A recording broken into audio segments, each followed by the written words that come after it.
Assalamualaikum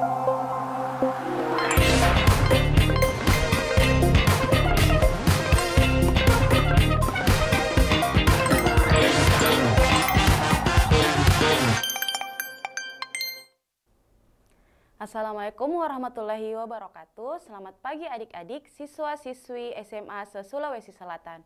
Kembali lagi bersama saya Kak Sri Mulyani dalam program Smart School Generasi Smart Berkarakter Cerdas Ki.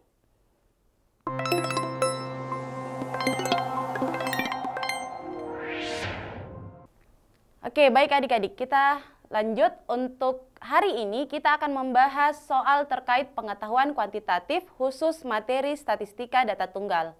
Adapun yang harus adik-adik ketahui terlebih dahulu, ingat kembali bahwa untuk mencari sebuah rata-rata atau mean, kita gunakan rumus jumlah data dibagi dengan banyak data.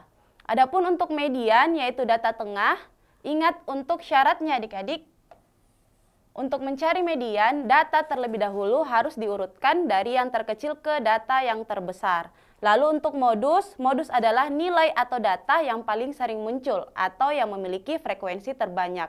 Lalu untuk mencari jangkauan, kita hanya mengurangkan data terbesar dikurang data terkecil atau biasa dirumuskan sebagai J sama dengan X max dikurang dengan X min. Oke, jadi keempat rumus ini yang akan kita gunakan dalam membahas atau menjawab beberapa soal yang akan kita bahas selanjutnya. Oke, kita lanjut ke soal selanjutnya yaitu soal nomor 8. Oke, untuk soal nomor 8, adik-adik, rata-rata 5 buah bilangan adalah 10. Jika diketahui median data tersebut adalah 9 dan kemungkinan muncul angka 8 lebih dari sekali. Manakah hubungan yang benar antara kuantitas P dan Q berikut berdasarkan informasi yang diberikan. Nah, di soal diketahui P-nya itu 17 dan Q-nya merupakan bilangan terbesar. Berarti rata-rata 5 buah bilangan adalah 10. Jadi kita misalkan 5 buah bilangan tersebut itu sebagai A, B, C, D, E. Oke? Rata-ratanya ternyata itu sama dengan 10. Jadi silakan adik-adik mencari rata-ratanya terlebih dahulu. A ditambah B ditambah C ditambah D tambah E. Kita bagi dengan 5. Itu sama dengan 10. Jadi kita peroleh nanti nilai A ditambah B tambah C tambah D tambah E. Itu sama dengan 50. Nah, selanjutnya jika diketahui median data tersebut adalah 9, berarti otomatis di sini C kita ganti menjadi 9.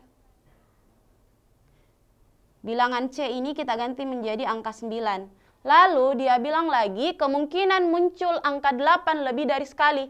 Karena mediannya tadi 9 yaitu C, berarti datanya sudah terurut ya adik-adik.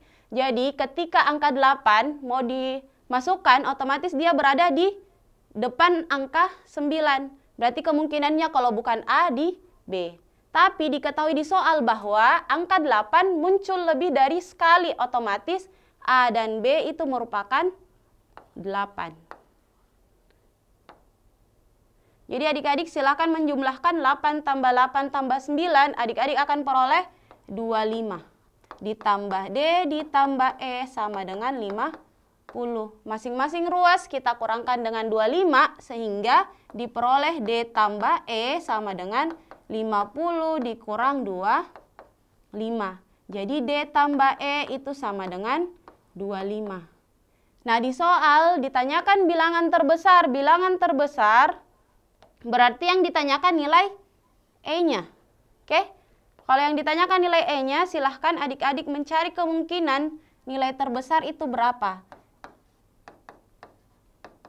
D tambah E sama dengan 25. Nah, kemungkinannya untuk nilai D-nya, karena C-nya 9, otomatis nilai D-nya yang paling memungkinkan itu 9. Tidak mungkin di bawahnya 9. Berarti ketika D dimasukkan 9 agar menghasilkan 25, maka kita jumlahkan dengan 16. Oke? Kemungkinan yang lain D-nya bernilai 10. Ketika D-nya bernilai 10 agar hasilnya 25, maka E-nya kita jumlahkan 15. Lalu kemungkinan yang lain 11 D-nya, maka kita jumlahkan dengan 14 sama dengan 25. Ternyata semakin besar D, semakin kecil E-nya.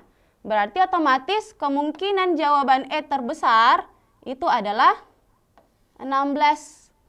Karena semakin D-nya semakin besar, otomatis E-nya juga semakin kecil. Berarti kemungkinan paling besarnya E adalah 16. Berarti kita peroleh nilai Q adalah 16, nilai P 17.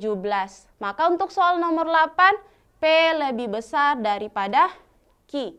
Berarti jawabannya itu alfa.